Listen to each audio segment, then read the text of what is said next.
Listen to me all the way through because the last 30 seconds will teach you a two-step mindset that can change the way you think about becoming older. And you'll understand why it matters when you see Marlo Thomas almost 90 years old.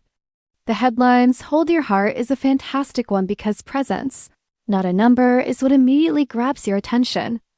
As soon as she walks into a room, you can feel it, the bright smile that lights up her eyes, the way she listens before talking, and the posture that shows she still loves her work. Cameras cannot pick up on the small details that you do. The lines that elicit laughter are sincere. The grace is real. The generosity is sincere. She also reminds us that in a culture that values the new, seasoned has a kind of brilliance all its own. If you look closely, you will see a pattern in her calm power. She keeps her chin high and her posture steady.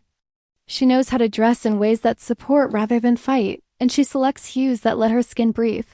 She preserves what works for her and lets the rest go. She doesn't follow trends.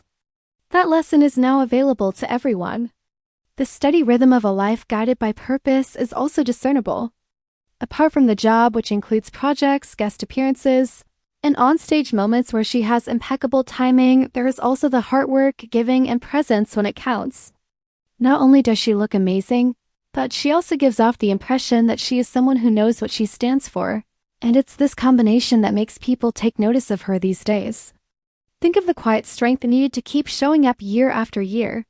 Human bodies change with time. Timetables are slow. The focus changes. But she stays in the middle.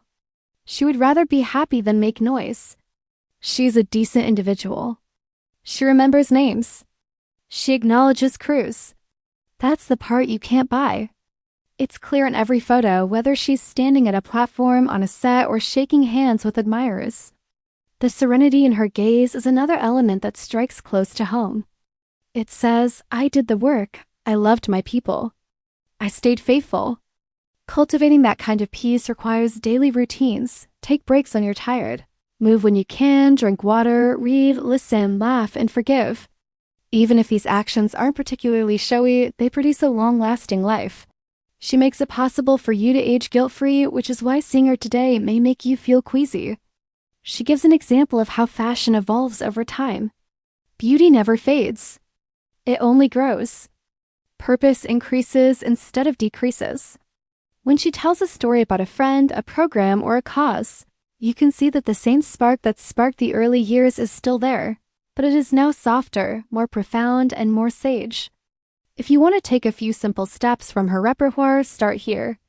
Examples of choosing comfort with care include a soft jacket that fits well across the shoulders, shoes that let you stand a little longer without strain, and fabrics that breathe to keep your face calm.